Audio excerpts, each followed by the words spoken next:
ये सत्यप्रकाश जी के कमरे में पूरा उत्तर प्रदेश है, पूरा जीके यहीं से याद किया इन्होंने। और फिर इसके बाद में उत्तर प्रदेश से ये भारत की तरफ बढ़े हैं। भारत का पूरा जीके याद करता हुआ एक एक जगह को कवर करते हुए ये पूरे संसार में घुस गए हैं, ठीक है। और ये इन्होंने बहुत ही अच्छी साधना के लिए अच्छी गुफा रखी है इन्होंने। ये लगभग 5x7 का यहाँ पर उन्होंने बड़ा ही साइलेंट से माहौल देखा है। यहाँ पर कोई भी डिस्टरबेंस नहीं, बिल्कुल अच्छी, मतलब इतना 5x7 के अंदर इन्होंने रह के यहाँ पर बहुत अच्छी तरह से तैयारी की है।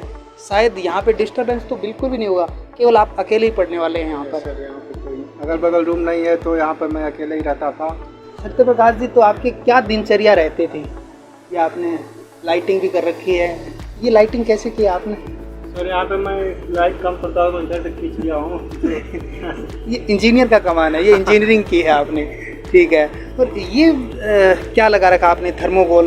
यहाँ पर सर मैं शार्ट नोट जो होता था, जैसे daily current affair, current issue, जो चीज़ें याद नहीं होती तो मैं यहाँ पर पैड पे कलर बैठता था, इससे चिपका देता था वहीं पर। तो 2-3 दिन वहाँ पर रहता था तो याद हो जाता था। फिर वो मेजर के सामने जब रहता था तो ये टेबल लैंप है, इसका आपने क्या यूटिलाइज किया है? यहाँ पर इस्तेमाल कर देने के यहाँ पे इसको दीवार पे लगा दिया आपने? यहाँ पे जगह स्पेस कम बचता था तो पूरी हाँ, पूरा आपने इंजीनियरिंग को अच्छी तरह आपने जिया है। ठीक है, तो आपकी क्या दिनचर्या, चलो बैठिए, बैठ के बात करते हैं। मैं तो सर सुबह उठता था तो फ्रेश व्रेश होकर सीधे कोचिंग ही चला जाता था 8-8:30। तो जब मैं आता था तो 1-8 घंटे फिर आराम करके फिर मैं लेट नाइट 2 बजे 3 बजे तक पढ़ता था। हाँ, वहीं शाम को खाना पीना बनाना, तो भाई लोग मेरे साथ रहते थे एक रूम में, तो बना देते थे, तो मेरे को खाना पीना नहीं बनाना पड़ता था, तो इतना वो लोग हेल्प करते थे। भैया लोगों को काफ़ी सपोर्ट रहा? हाँ, भाई लोग का बहुत काफ़ी सपोर्ट रहा। तो आपके भाई साहब बड़े हैं? मेरे भैया बड़े हैं, जो लेकिन जो साथ में रहते हैं वो छोटा है, और एक छोटा कजिन रहता है, तो दोनों लोग मतलब मैनेज कर लेते थे अपने से। तो वहीं मैं फिर आता था 1-2 घंटे आराम करके, 4 बजे से मैं पढ़ना चालू करता था, तो 8 बजे शाम तक पढ़ता था। फिर वहीं खाना पीना खा के 10 बजे से फिर लेट नाइट 2 बजे, कभी कभी 3 बजे यहाँ तक मैं सीखता था, जिससे मेरा मतलब कवर होता रहा है। बाकी आपको प्रैक्टिस करने के लिए आप कितना टाइम देते थे डेली? देखिए, जब मैं पढ़ता था जो सब्जेक्ट वहीं पढ़ता जो कोचिंग पढ़ाई जाती थी, उसके बाद मैं 2 सब्जेक्ट खुद से प्रैक्टिस करता था, तो मतलब मेरा डेली पैरेलली 3 सब्जेक्ट चलता था। और जब कोचिंग वाला क्लासेस ख़त्म हो जाती तो मैं प्रैक्टिस उसको उसके बाद करता था जी। प्रैक्टिस में जो तो अपना पढ़ता था, मैं इसको प्रैक्टिस करता था तब तक। बिल्कुल। और जैसे कोचिंग में सर लोग आप लोग कराते ही थे कि मतलब वहाँ पर न्यूमेरिकल करवा देते थे, थ्योरी करवा देते थे, तो वहाँ पर प्रैक्टिस होती ही रहती थी। लेकिन जैसे वो क्लास ख़त्म होती थी तो 2-4 दिन गैप हो जाता था, उसके बाद मैं उसको प्रैक्टिस करता था। तो मेरी एक सब्जेक्ट लगभग मेंस में भी 3 बार तक रिपीट हो गई थी। एक बार खुद से मैं पढ़ के जाता था, फिर आप पढ़ाते, मैं फिर उसके बाद प्रैक्टिस करता था। तो आपकी लास्ट मोमेंट की फिर स्ट्रेटजी क्या रही? आपने लगभग सारे सब्जेक्ट कवर कर ही लिए 2 से 3 बार, तो लास्ट मोमेंट पे क्या स्ट्रेटजी अपनाई? लास्ट मोमेंट में था कि मैं 1 हफ्ते तक जी रहूँ, मेरा ये टारगेट था। तो मैं लास्ट के 10 दिन लंबा मतलब 4-4 सब्जेक्ट को खींचा के एक बार फिर कर दूँ। उसके बाद फिर मैं लास्ट के वीक में 2-3 दिन रिलैक्स था, मतलब अब जो होना है हो जाएगा। हाँ, अब अपना काम हो गया, अब जो होना है हो जाएगा। यही था, प्रेशर तो रहता है, लेकिन बस ये दिमाग में था कि अब नहीं उठानी है, अब जो होना है हो जाएगा। और लास्ट टाइम मैं थ्योरी पे ज़्यादा अप्रोच किया था, क्योंकि लास्ट टाइम में न्यूमेरिकल पे अप्रोच करना और ज़्यादा अच्छा था नहीं, क्योंकि वहाँ पे आपको कॉन्सेप्ट बन चुके थे। तो मैं लास्ट टाइम में थ्योरी पे ज़्यादा फोकस किया था 3-4 दिन, उसके बाद फिर छोड़ दिया था। बिल्कुल बिल्कुल। तो जब रिजल्ट आया तो फिर क्या घटना घटी, कैसे, किसने बताया रिजल्ट आया है? हम लोग का एक ग्रुप था, जैसे हम लोग कोचिंग करते थे, तो वहाँ तो किसी ने, मैं उस टाइम घर से वापस आ रहा था प्रयागराज दीदी की शादी के बाद, मैं बनारस में था, बस चेंज कर रहा था, तो किसी ने ग्रुप में मैसेज डाला कि भाई फाइनल रिजल्ट आ गया।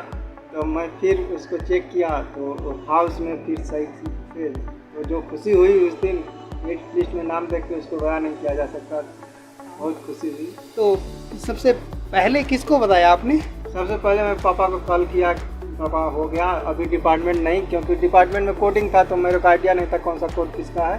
तो मैं बस पापा को, पापा हो गया है, जब अब किस में हुआ है ये अभी मैं आपको थोड़ी देर में बताता हूँ। वो भी बहुत खुश हुए। उसके बाद तो फिर धीरे धीरे हम लोग का एक फैमिली ग्रुप है, उसमें भाई ने डाल दिया कि भैया का हो गया, तो सबको धीरे धीरे पता चल गया। फिर कितनी देर बाद में आपको पता लगा क्या डिपार्टमेंट मिला है? 10 से 15 मिनट बाद में देखने के बाद पूरा एक PDF था कि मतलब इसमें कौन सा कोड किस डिपार्टमेंट के लिए है, तो वहाँ से पता चला कि PWD हुआ है। दूसरी खुशी की बात थी। हाँ वही, पहले आप सोच रहे थे कि हो गया है ये खुश है, थी, उसके बाद फिर CPWD में है दूसरी खुशी, डबल वाली खुशी डबल थी। खुशी। फिर दोबारा आपने पिताजी को फोन किया होगा। करीब उस समय 9 बज रहे थे या 9:30 रात बज गए थे देखते देखते, तो मैं दोबारा फिर कॉल किया पापा को, तो उन्होंने सबको बताया घर पे, बहुत खुशी है। स्टार्टिंग में आपने क्वेश्चन लिखने का तरीका कैसा था? स्टार्टिंग में हम लोग का आंसर राइटिंग बहुत अच्छा नहीं था। जो आप यही बोल रहे ना कि होमवर्क वाला, ये चीज़ें बहुत बेनिफिशियल थी। रोज़ रोज़ लिखना, बिना बुक खोले लिखना। जो आप बोलते थे कि सर वो आप पढ़ो, उसके बाद बुक की राइटिंग मत छापो, बुक की लैंग्वेज ना लिखो, लिखो उसको अपने लैंग्वेज में। ये सब चीज़ें जो थी बहुत बेनिफिशियल थी लास्ट टाइम में, जब हम लोग बुक खोल के, क्योंकि 2 लाइन के बाद जल्दी जनरली याद नहीं रहता है, उसके बाद रहता है यार बुक खोल के फिर उसी को याद कर लेंगे। लेकिन फिर धीरे धीरे लिखते लिखते वो बढ़ता गया, तो 1 पेज 1.5 पेज तक खिंचता गया, तो धीरे धीरे आगे बहुत इम्प्रूवमेंट हुआ। अभी अपन देखते हैं प्रीलिम्स से स्टार्ट करते हैं, प्रीलिम्स के बच्चों से स्टार्ट करते हैं। तो प्रीलिम्स के बच्चों को कैसे पढ़ना चाहिए? प्रीलिम्स के लिए सबसे ज़्यादा ज़रूरी था आपको शॉर्ट नोट्स बना लेना। आप पढ़ो उसको एक बार डिटेल में, पढ़ने के बाद उसमें जो पॉइंट, क्योंकि प्रीलिम्स से ज़्यादातर आपको रटने वाली चीज़ें पूछता है, कॉन्सेप्ट से ज़्यादा वो रटने वाली चीज़ें पूछता है। तो आप उन सारी छोटी छोटी चीज़ों को जो इसे कॉलेज टाइम में आप इग्नोर कर देते हैं, उसे वही चीज़ें वो पूछता है। तो उन सबों को एक जगह नोट्स, शॉर्ट नोट्स टाइप का बना लेना चाहिए। जैसे कुछ चीज़ें होती हैं आप भूलते हैं, उस चीज़ों को बार बार भूलते हैं, तो उसको अलग नोट्स बनाना चाहिए उस वाले टॉपिक को। और जो आप को चीज़ें याद रहती हैं उसको अलग बनाइए। तो इससे क्या होगा कि जो भूल रहे हैं उसको आप जल्दी जल्दी रिवाइज करिए, यही होता है। और मेरे ख्याल से आपको रीजनिंग तो हर रोज डेली लगाने चाहिए, आधे घंटे 45 मिनट, जितना भी टाइम आपको दे सकें उसको।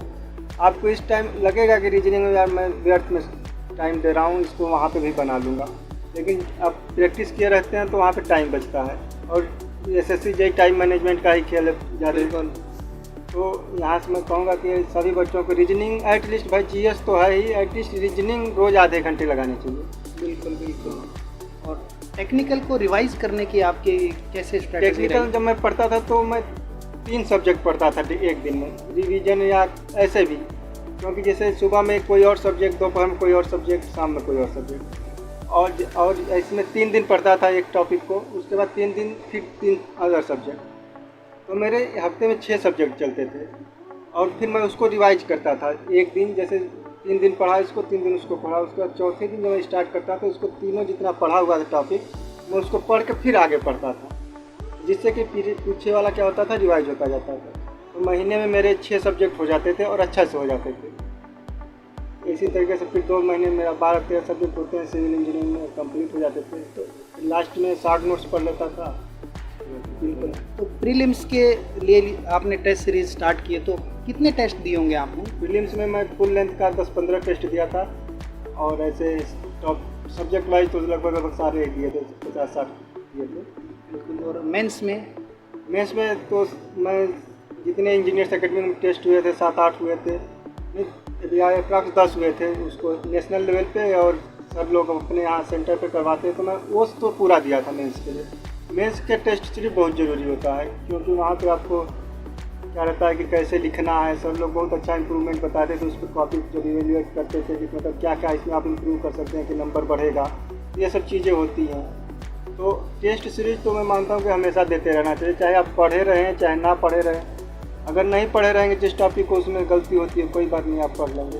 और आप प्रयागराज इलाहाबाद के स्टूडेंट के लिए, इंजीनियर्स अकेडमी स्टूडेंट के लिए कुछ कहना चाहेंगे आप? अगर आप प्रयागराज से हो और आप चाहते हो कि SSC JEE में आपको सक्सेस मिले, तो आप बेझिझक इंजीनियर्स अकेडमी में ज्वाइन कर सकते हैं, क्योंकि यहाँ पर गाइडेंस बहुत अच्छा, प्रॉपर गाइडेंस मिलता है।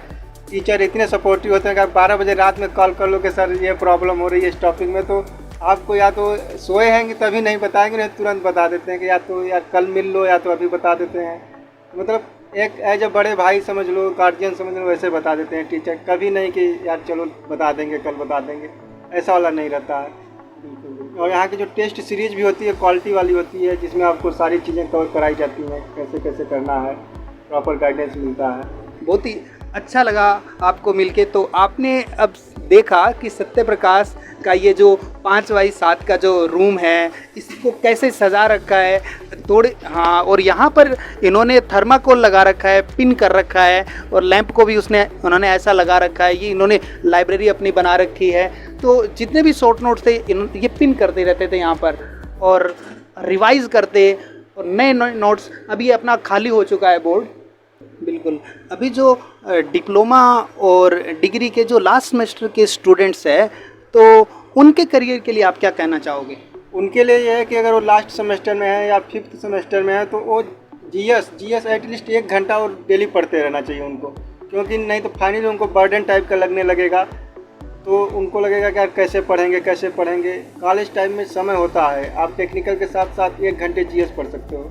रीजनिंग तो मान लो कर सकते हो आप बाद में भी, लेकिन जीएस पढ़ने के लिए आपको 4 महीने 6 महीने का टाइम चाहिए होता है, अच्छे से जब पढ़ना है तब।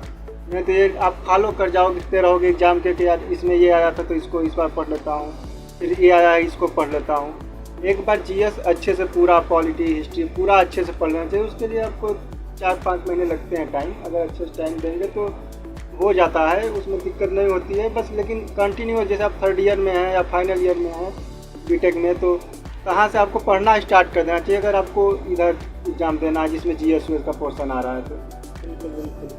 तो आपसे बहुत बात करके काफ़ी ज़्यादा खुशी हो रही है। सबसे ज़्यादा खुशी तो ये जो आप गाइडेंस दे रहे हैं हमारे आपके जूनियर्स को, हमारे इंजीनियर्स एकेडमी के स्टूडेंट को, और हमारे इंजीनियर्स एकेडमी के स्टूडेंट्स ने अपने बगल के क्लास में, प्रयागराज में बगल के क्लास में प्री के स्टूडेंट्स ने देखा था कि ये लोग काफ़ी ज़्यादा प्रैक्टिस करते थे, काफ़ी ज़्यादा मेहनत करते थे। मैं भी पढ़ाते हुए इनको बताता था बगल के क्लासरूम में जो है उनमें काफ़ी ज़्यादा आपको रैंक देखने को मिलेगी। तो ये मिल रही उनको, वो पहले भी देखते थे कि ये मिलते थे, लगभग मुलाकात होती रहती थी, प्री कैसे क्वालिफाई किया वो बात होती थी। अभी वही बातें पलट गई होगी कि मेंस कैसे क्वालिफाई किया। ठीक है, तो काफ़ी अच्छा लगा आपसे मिलके। आपको और आपके परिवार को बहुत बहुत बधाई हो सत्य प्रकाश।